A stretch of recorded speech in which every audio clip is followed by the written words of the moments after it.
નમસ્કાર, જય હિન્દ, જય ભારત. હું યુવરાજસિંહ જાડેજા. આજથી થોડા દિવસ પહેલા પારુલ યુનિવર્સિટીના જે વિદ્યાર્થીઓ છે એના દ્વારા પ્રોટેસ્ટ કરવામાં આવ્યું, એટલે કે પ્રદર્શન કરવામાં આવ્યા હતા.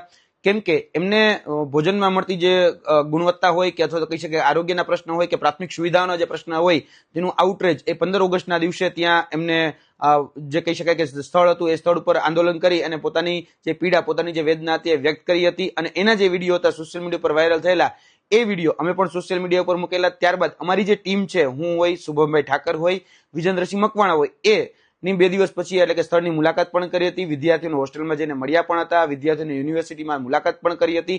અને જે વિદ્યાર્થીઓ દ્વારા જે માહિતી મળી એ માહિતી અમે સોશિયલ મીડિયા પર મૂકી હતી. હવે ક્યાંક ને ક્યાંક જોવા જઈએ તો પારુલ યુનિવર્સિટી દ્વારા અમારી પર ડિફર્મેશનની નોટિસ આપવામાં આવી છે અને કહેવામાં આવ્યું છે કે ભાઈ તાત્કાલિક ધોરણે તમારા સોશિયલ મીડિયા પર મૂકેલા જે વિડીયો છે એ ડિલીટ કરી નાખવામાં આવે અને એપોલોજી લેટર આપવામાં આવે. તો આ માધ્યમથી પારુલ યુનિવર્સિટીને કહીએ છીએ કે તમારી જે લીગલ નોટિસ છે એનો લીગલી જવાબ અમે અવશ્ય આપીશું. તેની સાથે સાથે અમે બહુ સ્પષ્ટતા સાથે વિનમ્ર ભાવે તમને કહીએ છીએ કે અમે જાહેર જીવનના માણસ છીએ, આઝાદ ભારતના આઝાદ નાગરિક છીએ. જે પીડા, જે વેદના, જે પરિસ્થિતિ જે વર્તમાનમાં હતી તેને વાચા આપવાનું કામ અમે કરેલું છે. જે બિચારા નિર્દોષ બાળકો હતા એ બાળકોએ જે પોતાની પીડા વ્યક્ત કરી એને વેદનાને વાચક અમે બન્યા છીએ. ક્યાંય પણ અમારો ઈરાદો એ બદનક્ષી કરવાનો કે બદનામી કરવાનો કે રાગ દ્વેષ કે પૂર્વાગ્રહથી આ પગલું લેવામાં નથી આવ્યું. ત્યારબાદ આ પારુલ યુનિવર્સિટી દ્વારા જે ખરેખર જે બાબતો અમારી સામે મૂકવામાં આવી છે એ બાબતોમાં અમે ખૂબ સ્પષ્ટતાથી કહીએ છીએ કે અમે જાહેર જીવનના માણસ છીએ. જાહેર હિતની વાત એ ભૂતકાળમાં પણ કરતા હતા, વર્તમાનમાં પણ કરીએ છીએ, ભવિષ્યમાં પણ કરવાના છીએ. એ જાહેર હિતનો મુદ્દો હતો અને અમે મુદ્દો ઉઠાવેલો હતો. ત્યારબાદ આ જે બાબત છે એમાં શુદ્ધ બુદ્ધિથી જે વાસ્તવિક જે ઘટના હતી એ ગુડ ફેથથી જ અમે એ મૂકી હતી. અમારા સોશિયલ મીડિયા ઉપર મૂકેલા જે વિડીયો જે છે એ અમે ડિલીટ નથી કરવાના, કેમ કે અમને એવું કશું કઈ લાગતું નથી કે અમે આ વિડીયો મૂકીને ખોટું કર્યું હોય. વાત બીજી કે કાયદાકીય લડતની, જો કાયદાકીય લડત લડવાની થાય તો એની પણ અમારી સંપૂર્ણ તૈયારી છે. કાયદાકીય કહી શકાય ન્યાયતંત્ર ઉપર મારો ભરોસો પહેલા પણ હતો, અત્યારે પણ છે, ભવિષ્યમાં પણ રહેવાનો છે. આગળના દિવસોમાં જે પણ કાયદાકીય લડાઈ લડવાની થાય તો અમારી સંપૂર્ણ તૈયારી છે. અને આપે જે વાત કરી છે કે એપોલોજી લેટર એટલે કે માફી પત્ર તમે આપો, તો અમને બહુ સ્પષ્ટપણે લાગ્યું છે કે અમે ક્યાંય પણ જગ્યાએ કોઈ બાબતમાં ખોટું નથી કર્યું.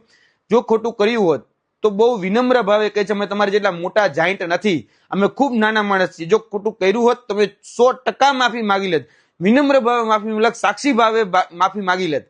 પરંતુ અમે ક્યાંય અમને નથી લાગતું કે અમે કઈ ખોટું કર્યું હોય. જે વાત હતી એ વાતના વેદનાના વાચક જ અમે બન્યા છીએ.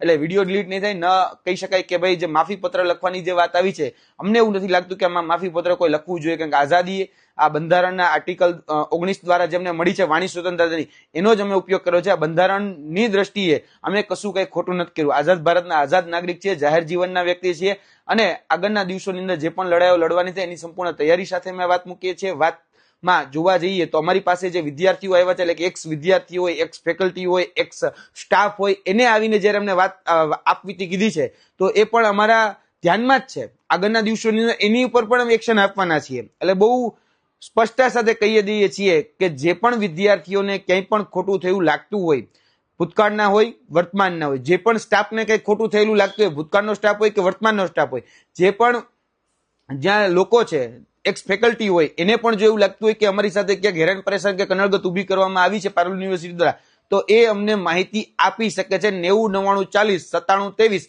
એ અમારો નંબર છે. અને એક ગૂગલ ફોર્મની લિંક પણ અમે આ માધ્યમથી તમને આપીએ છીએ. એની અંદર પણ તમે અમને માહિતી આપી શકો છો. આવનાર દિવસોની અંદર આ બધા જ પ્રશ્નો ભેગા કરી અને એ પણ જવાબ આપવામાં આવશે કે જ્યાં પણ જે ખોટું થયું છે એની ઉપર ડંકીની ચોટ પર અમે જવાબ આપીશું. અમારે કાઠિયાવાડમાં એક કહેવત છે કે જેને ખુદના ઘર કાચના હોય ને એને ક્યારેય પણ સામેવાળા ઉપર પથ્થર ન ફેંકવો જોઈએ. અમે નિષ્પક્ષતાથી કહી શકાય નક્ષિક પ્રમાણિક રહી અને અમે આ કાર્ય એ કરેલું છે. ક્યાંય પણ અમારો કોઈ પણ વ્યક્તિ સાથે કે કોઈ પણ સંસ્થા સાથે રાગ દ્વેષ કે પૂર્વાગ્રહ છે નહીં, હતો નહીં. કોઈને બદનામી, કોઈને બદનક્ષી કરવાનો ઈરાદો પહેલા પણ નહોતો, અત્યારે પણ નથી.